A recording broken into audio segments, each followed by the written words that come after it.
এ ভাইজান এমন করতেছেন কেন? জাল কি বেশি খেয়ে ফেলেছিলেন? এখন হাগু করার সময় খুব জ্বালাপোড়া করতেছে।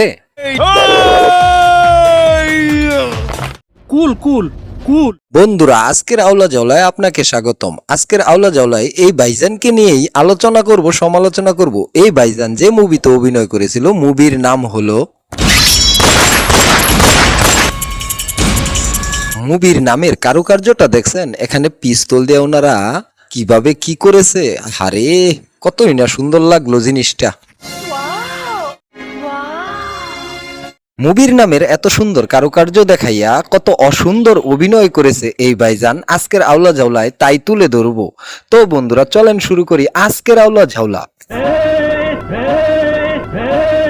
মুভির পরিচালক হলেন allrounder talent director Rabiul Islam রাজ। আর উনার নামের পরিপ্রেক্ষিতে মুভিতে নায়ক ভাইজানের নাম ছিল রাজ।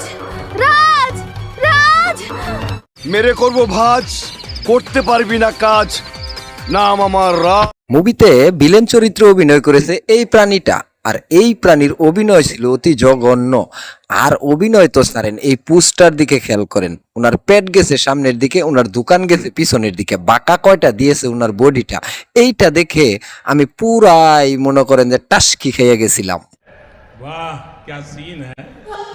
আমি সারাটা জীবন তোমার ব্যথা ব্যথিত থাকতে চাই। আপা, আপনি পরে সারা জীবন ব্যথায় ব্যথিত থাকেন, আগে কিছুটা কান্নার অ্যাক্টিং শিখে আসেন। এইভাবে নেকা কান্না করে আমাদেরকে আর বোকা বানায়েন না। এইটা তুই ঠিক করা কইছস। একজন প্রেমিকা তার প্রেমিককে অর্ডার দিচ্ছে, একজন হবু স্ত্রী তার স্বামীকে আদেশ করছে, পিটাও আমাকে প্লিজ, পিটাও আমাকে। বাইরে ভাই, এমন প্রেমিকা ভাগ্য গুণে মিলে। পিটান ভাই পিটান, ইচ্ছা মতো পিটানেরে। বেশি জাল খেয়ে ফেলার পর যখন হাগু করার সময় জ্বালাপোড়া হচ্ছিল, সেই রাগে ভাইজান এইভাবে গুলি করে গাড়ি উড়িয়ে ফেলতেছিল, পুড়িয়ে ফেলতেছিল। কিন্তু আমার কথা হলো, উনার বন্দুক থেকে কোনো গুলি বের হচ্ছে না, তাহলে গাড়িটা পুড়লো কিভাবে? দুর্বোকা, আপনি বুঝতে পারতেছেন না। পরিচালক হয়তো বলেছিল তুমি এইভাবে অ্যাক্টিং করো, পরে এডিটিং করে গুলি বসিয়ে দেব, কিন্তু পরে আর সেটা এডিটিং করে বসায়নি। Mistake mistake. আফসোস। এখানে মিস্টেক করলেও এই সোনামণি এই ভিলেন ভাইজানকে পাপ্পি দিতেছে। পাপ্পি দেওয়ার আওয়াজে কিন্তু মিস্টেক করে নাই।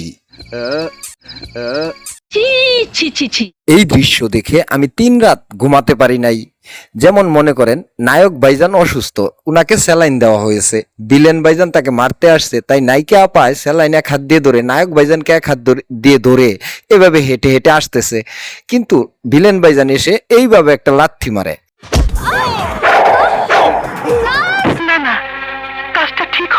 কাজটা ঠিক হয়নি সেটা আমিও জানি, কিন্তু এরপরে যে কাজটা করেছে এটা আরো ঠিক হয়নি।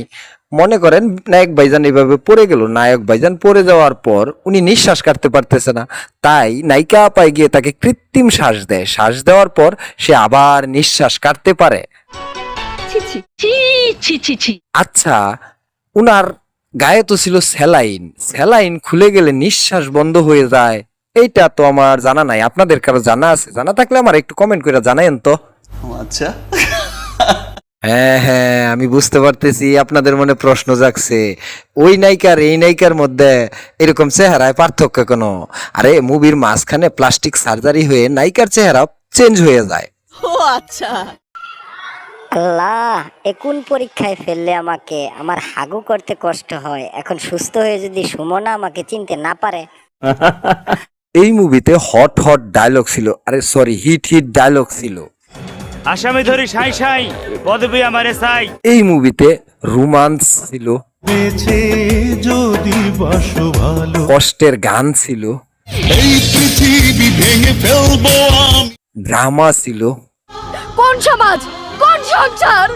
সবকিছুই ছিল মুভিতে, কিন্তু কিচ্ছু হয় নাই। যা হয়েছে তা একটা জগা খিচুড়ি। হালকা মেরেছি ভাই লাল পানি। জি জি, এই গানটা কিন্তু এই মুভির এই গানটা অনেক ভাইরাল হয়েছিল। এই গানটাকে বাদ দিয়ে মুভিতে এই অভিনেতা অভিনেত্রীরা, নায়ক নায়িকারা যে অভিনয় করেছে, অভিনয় দেখলে খাড়া হয়ে যায়। আরে ভাই, বাজে কিছু ভাবেন কেন?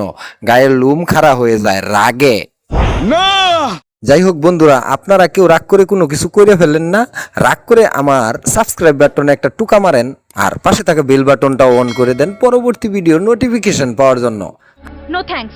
আজ চলে যাচ্ছি, আবার দেখা হবে নতুন কোনো ভিডিওতে। সে পর্যন্ত ভালো থাকবেন, সুস্থ থাকবেন, সেই কামনায় শেষ করতেছি। আল্লাহ হাফেজ। রাজ রাজ রাজ রাজ রাজ